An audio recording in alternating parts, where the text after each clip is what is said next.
আজি ভাৰতীয় জনতা পাৰ্টিৰ সভাপতি দিলীপ শইকীয়া ডাঙৰীয়াৰ সভাপতিত্বত আমাৰ আগন্তুক বিধানসভা নিৰ্বাচনৰ প্ৰস্তুতিৰ পৰ্যালোচনা কৰিবলৈ এখন বৈঠক অনুষ্ঠিত হয়।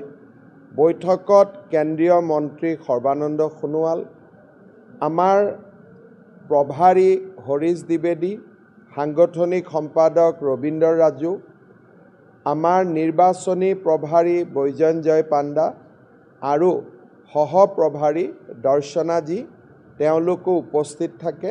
সভাত ময়ো উপস্থিত থাকোঁ। আমি প্ৰায় 3 ঘণ্টা সময় আমাৰ নিৰ্বাচনৰ প্ৰস্তুতিৰ ওপৰত আমি বুজ লওঁ।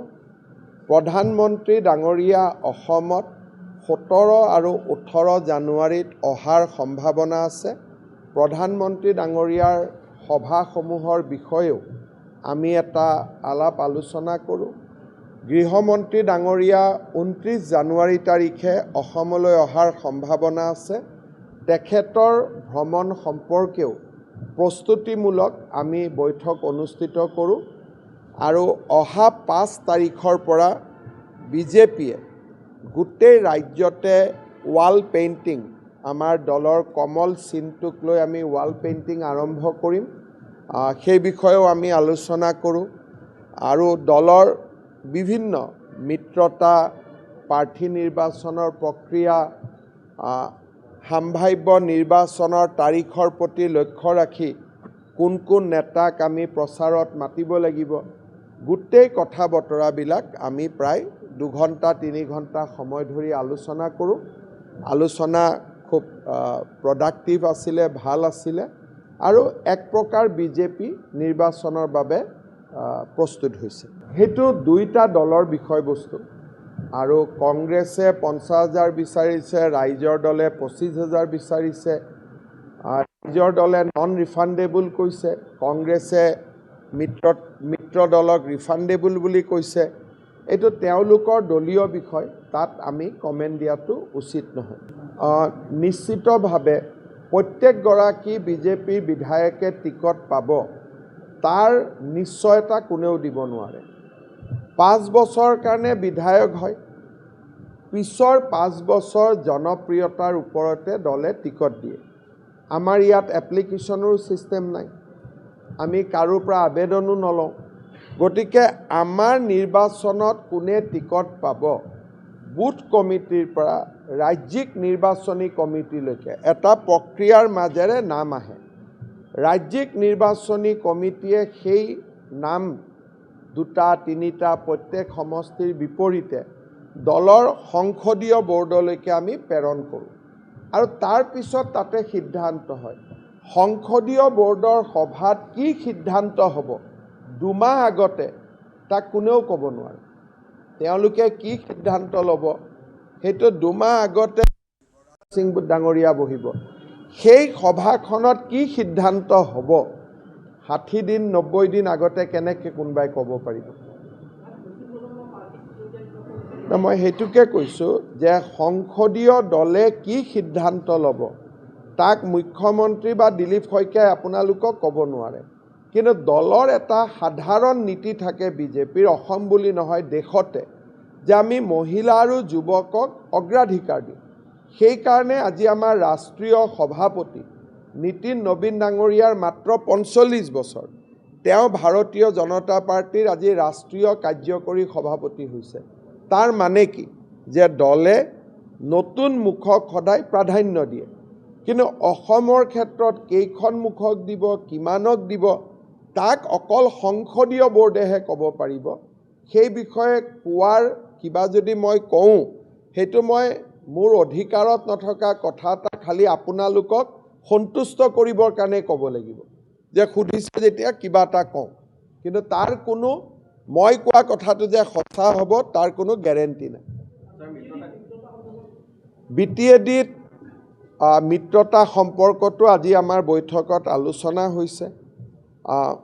আমি তাত কেনেকৈ মিত্ৰতাৰ প্ৰসংগটো সমাধান কৰিব পাৰোঁ তাৰ বিষয়েও আজি আমি দীঘলীয়াকৈ চৰ্চা কৰিছোঁ আৰু অনাগত দিনবিলাকতো আমি এই বিষয়ে চৰ্চা কৰিম আৰু BTAD থকা সকলোৰে লগতো আমাৰ আলোচনা চলি আছে আমি বিচাৰো যে সকলোকে লগত লৈ চলা ৰাস্তা কি আছে অগপ দল এটা স্বতন্ত্ৰ ৰাজনৈতিক দল অগপ দলৰ ওপৰত বিজেপিৰ কোনো অধিকাৰ নাই গতিকে অগপ দলে যদি কালি সিদ্ধান্ত লয় মই 100টা সমষ্টিতে টিকট দিম তেওঁলোকে দিব পাৰে গতিকে গণপৰিষদ যেহেতু এটা স্বতন্ত্ৰ ৰাজনৈতিক দল তেওঁলোকে আপোনালোকক কি কৈছে তাৰ ওপৰত কমেন্ট দিয়াটো মই ঠিক নহয় কাৰণ তেওঁলোকৰ প্ৰেসিডেন্ট জেপি নাড্ডা নহয় তেওঁলোকৰ প্ৰেসিডেন্ট অতুল বৰা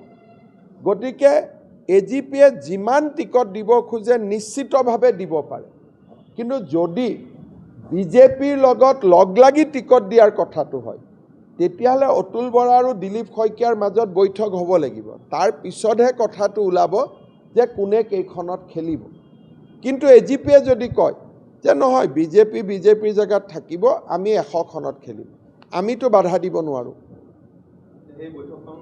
সেই বৈঠকখন হৈ থাকিব এতিয়াও আমাৰ মানুহে আমাৰ প্ৰতিনিধিয়ে কেশৱ মহন্ত ডাঙৰীয়া অতুল বৰাৰ লগত কথা পাতি আছে ময়ো 2-3 বাৰ ফণীভূষণ চৌধুৰীৰ লগত কথা পাতি আছো আমি যেহেতু কেবিনেটত একেলগেই থাকো প্ৰতিটো মুহূৰ্ততে আমি কথা পাতি থাকো আমাৰটো সম্পৰ্ক বেয়া নহয় গতিকে তাৰ কাৰণে এখন মিটিং পাতি বাহিৰত সাংবাদিকক ৰখুৱাই এনেকে ওলাই আহি কোৱাৰ প্ৰয়োজন নাই এতিয়া আজিয়ে পীযুষ হাজৰিকা কেশৱ মহন্ত দিনটো একেলগে আছে তাৰমানে তেওঁলোকেও কথা পাতি আছে যোৱাকালি কেবিনেটত অতুল বৰা কেশৱ মহন্তৰ লগত মই গোটেই দিনটো আছো তাতো মই কথা পাতি আছো গতিকে এজিপি আৰু বিজেপিৰ কথা বতৰা প্ৰতিটো দিনে প্ৰতিটো মুহূৰ্ততে হৈ থাকিব খালি কোনোবা দিনাখন আমি এনেকে আপোনালোকৰ সন্মুখত আহি ঘোষণাটো কৰি দিম আমাৰ আলোচনা কেতিয়া হৈ যাব হেতু আপোনালোকে গমে নাপাব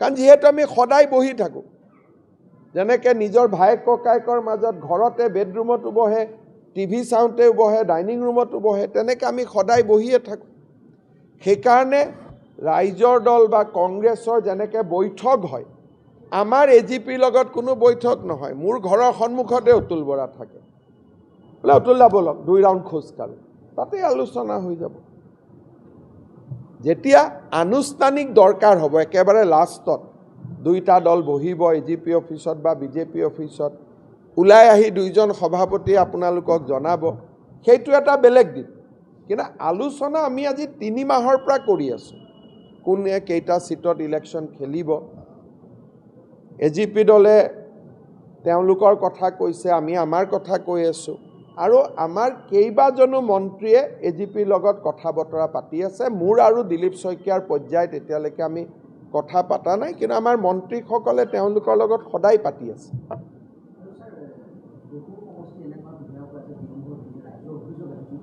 বিজেপি দলৰ কোনো বিধায়কৰ বিৰুদ্ধে ৰাইজৰ অভিযোগ নাই আজিৰ দিনত কাৰণ মই নিজে উদ্যমিতা অভিযানৰ পুঁজি বিতৰণ কৰোতে মই প্ৰত্যেক সমষ্টিত গৈছো এটা প্ৰ ইনকামবেন্সি মই মানুহক ডাইৰেক্টলি খুধি আছো যে কংগ্ৰেছৰ দিনত এখিনি পাইছিলে বলে পোৱা নাই বিজেপি দিনত পাইছো গতিকে মই 61খন সভাত গৈছো এতিয়ালৈকে আৰু কোনো সভাতে এজন মানুহেও স্থানীয় বিধায়কৰ বিৰুদ্ধে আহি আমাক মেমৰেন্ডাম দিয়া নাই আৰু মইতো সবৰ লগত খোলাখুলি কৈ থাকো আনকি সাংবাদিকসকলেও প্ৰশ্ন কৰা নাই যে এইজন বিধায়ককটো ৰাইজে বেয়া পাইছে বুলি সেইকাৰণে মই ভাবো যে 5 বছৰত আপোনালোকে চিন্তা কৰক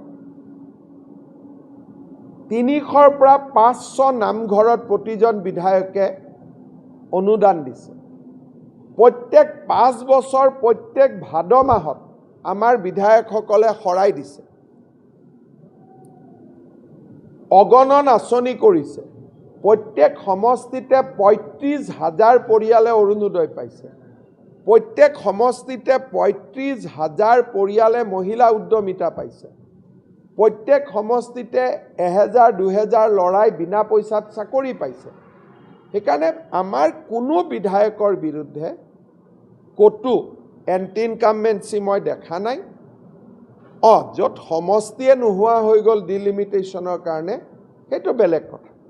সেইকাৰণে আগে পিছে যিটো কথা ওলায় যে বিজেপিৰ বিৰুদ্ধে, এইবাৰতো আমাৰ কষ্ট হ'ব বিধায়কৰ টিকট কাটোতে, কাৰণ মই জানাত ছাৰ্ভেত প্ৰেজেণ্ট বিধায়ক সকলোৱে 1-2 ভিতৰত আহি যাব, কাৰণ ইমান কাম হৈছে আৰু কামবিলাকতো আমি বিধায়কৰ জৰিয়তে কৰিব লাগে। সেইকাৰণে আমাৰ মইতো প্ৰথমবাৰ দেখিছোঁ, যিমান জেগাত গৈছোঁ কোনেও বিধায়কৰ বিৰুদ্ধে এখন কাগজো মোক দিয়া নাই, যে বিজেপিত পুৰণা বিধায়কৰ টিকট নকটাকৈও আমি নতুন মুখৰ প্ৰাৰ্থী এইবাৰ দিব পাৰোঁ। 22টা সমষ্টি আমাৰ নতুনকৈ আছে, য'ত আমি পুৰণা টিকট নকটাকৈ 22জন নতুন প্ৰাৰ্থীক আমি টিকট দিব পাৰোঁ, আৰু 103টা সমষ্টিৰ ভিতৰত এই 22জন। বাকীকেইটালৈকে মই যোৱাই নাই, মোৰ যি কথা 103টাৰ ভিতৰত কৈ আছোঁ, 103টাৰ ভিতৰত আমি 22জন নতুন প্ৰাৰ্থীক এনেই টিকট দিব পাৰিম। আৰু কিবা কাৰণত যদি 10জন বিধায়ক পৰিৱৰ্তনো হয়, তাৰমানে 32টা। সেইকাৰণে এইবাৰ আমাৰ নতুন মুখক প্ৰাধান্য দিয়াত কোনো অসুবিধা নাই। আমাৰ হাতত চিট বেছি আছে, যোৱাবাৰ চিট নাছিল।